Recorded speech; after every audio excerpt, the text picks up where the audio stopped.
nakasakay po sa tricycle yung mister ko tsaka yung 4 po naming anak.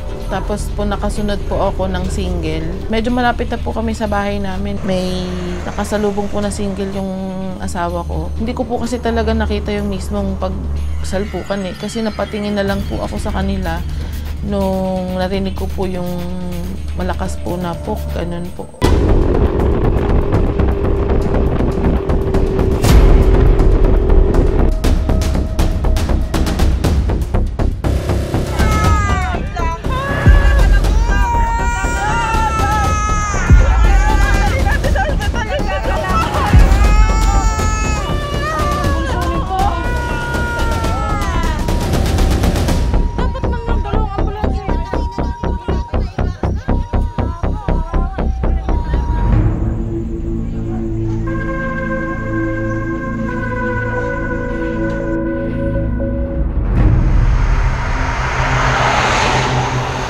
Area po talaga to, itong road na to.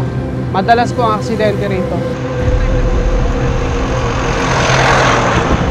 Usap-usapan, may nangunguha sa area na to. Actually, bata pa ako, itong karsada talaga na to. Madalas, nakukuhanan.